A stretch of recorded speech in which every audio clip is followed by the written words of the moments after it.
ஒரு அழகியின் பின்னால் இருக்கிற ரகசியம் ஒரு சாம்ராஜ்யத்தையே சிதைக்க முடியும். நந்தினியின் கடந்த காலத்தில் என்ன நடந்தது தெரியுமா? மறுநாள் காலையில் வந்தியத்தேவன், தஞ்சாவூரில் என் மாமனுக்கு உடம்பு சரியில்லை, சீக்கிரம் சென்று பார்க்க வேண்டும் என்று கூறி கிளம்ப தயாரானான். அதற்கு கந்தமாறன், நானும் உன்னுடன் கொள்ளிடக்கரை வரை வருவேன் என்றான். சிறிது நேரத்தில் இரு நண்பர்களும் குதிரைகளில் ஏறி சம்போரையர் மாளிகையிலிருந்து புறப்பட்டுச் சென்றார்கள்.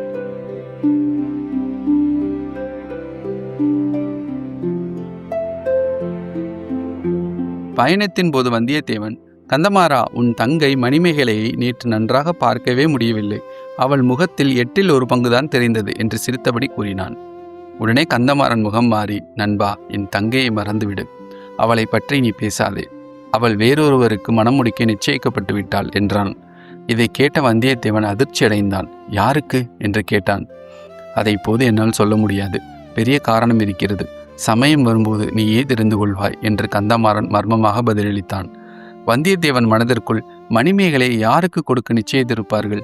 மூடு பல்லக்கிலிருந்து வெளிப்பட்ட இளவரசர் மதுராந்தகருக்குத்தான் நிச்சயித்திருப்பார்கள். பழுவேட்டரையர் உண்மையிலேயே கெட்டிக்காரர் என்று எண்ணினான். சிறிது நேரத்தில் அவர்கள் கொள்ளிட பெருநதிக்கரையை அடைந்தார்கள். வெள்ளம் கரைபுரண்டு ஓடியது. அப்போது வந்தியத்தேவன், யோசனை இல்லாமல் வந்துவிட்டேனே, இந்த குதிரையை என்ன செய்வது? படகில் ஏற்ற முடியுமா என்று கேட்டான்.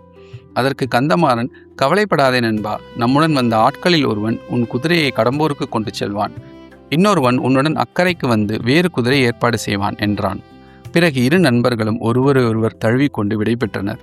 வந்தியத்தேவன் படகில் ஏறினான்.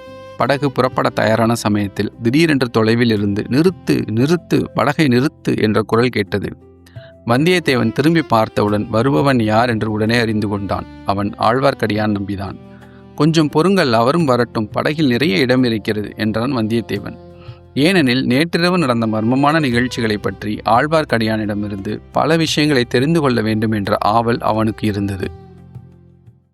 கொள்ளிடக்கரையில் படகில் இறங்கி அக்கரையை அடைந்ததும் ஆழ்வார்க்கடியானும் வந்தியத்தேவன் மரத்தின் அடியில் உட்கார்ந்து பேசத் தொடங்கினர். ஆழ்வார்க்கடியான் கேட்டான், கடம்பூர் மாளிகையில் என்ன நடந்தது?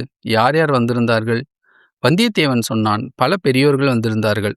பழுவேட்டரையரும் வந்திருந்தார். அவருடைய இளம் மனைவியும் வந்திருந்தாள். அப்பப்பா, அந்த பெண்ணின் அழகை வர்ணிக்க வார்த்தைகளே இல்லை. பிறகு அவன் சிரித்தபடி, உன்னுடைய பக்தி எல்லாம் வெறும் வேஷமோ என்னவோ? இன்னொருவன் மணந்த பெண்ணிடம் ஏன் இவ்வளவு அக்கறை? அவளிடம் ஓலை கொடுக்கச் சொல்லி என்னையே அனுப்பினாய் என்றான். உடனே ஆழ்வார்க்கடியான் கனிந்த குரலில், தம்பி, உண்மை தெரிந்தால் இப்படி பேச மாட்டாய் என்றான். பழுவேட்டரையரின் இளம் மனைவி இருக்கிறாளே, நான் ஓலை கொண்டு போகச் சொன்னேனே, அவள் பெயர் நந்தினி. நான் பாண்டிய நாட்டில் வைகை நதிக்கரையோர கிராமத்தில் பிறந்தவன். ஒரு நாள் என் தந்தை நதிக்கரையில் இருந்த நந்தவனத்தில் அனாதையாக கிடந்த ஒரு அழகிய குழந்தையை வீட்டுக்கு கொண்டு வந்தார். அந்த குழந்தைக்கு நந்தினி என்று பெயர் வைத்தோம். அவளை என் தங்கையாக நினைத்து வளர்த்தேன்.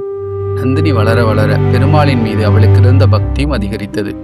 இன்னொரு ஆண்டாளாக போகிறார் என்று எல்லோரும் பேசினார்கள். தந்தை இறந்த பிறகு அவளின் பொறுப்பை நான் ஏற்றுக்கொண்டேன்.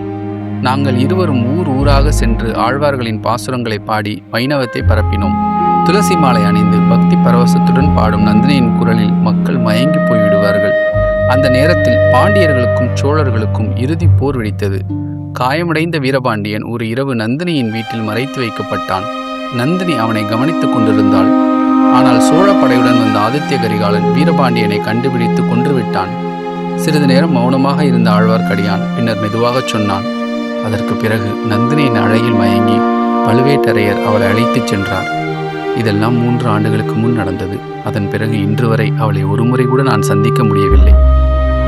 இந்த கதையை கேட்ட வந்தியத்தேவனின் மனம் உருகியது. கடம்பூர் மாளிகையில் பல்லக்குக்குள் இருந்தது நந்தினி அல்ல, மதுராந்தகன் என்பதை கூறிவிடலாமா என்று ஒரு கணம் யோசித்தான். ஆனால் ஏதோ ஒன்று அவனை தடுத்தது. இது எல்லாம் ஆழ்வார்க்கடியானின் கற்பனையோ என்ற சந்தேகம் அவனுக்குள் எழுந்தது. அதனால் கடம்பூரில் தெரிந்த ரகசியத்தை அவன் சொல்லவே இல்லை.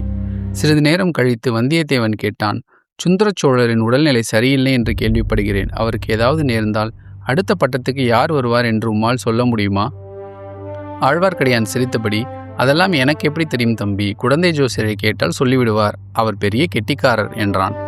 அதை கேட்ட வந்தியத்தேவன், அப்படியானால் அவரை சந்தித்தே ஆக வேண்டும் என்று மனதில் முடிவு செய்து கொண்டான். அந்த சமயம் அவனுடன் வந்த வீரன் அருகிலிருந்த கிராமத்திலிருந்து ஒரு குதிரை கொண்டு வந்தான். வந்தியத்தேவன் அதில் ஏறி தனது அடுத்த பயணத்தை தொடங்கினான். நந்தினியின் கடந்த காலம் இன்னும் எத்தனை ரகசியங்களை மறைத்திருக்கிறது. அதை அறிய வந்தியத்தேவன் இப்போது குடந்தை ஜோசியரை சந்திக்கப் போகிறான்.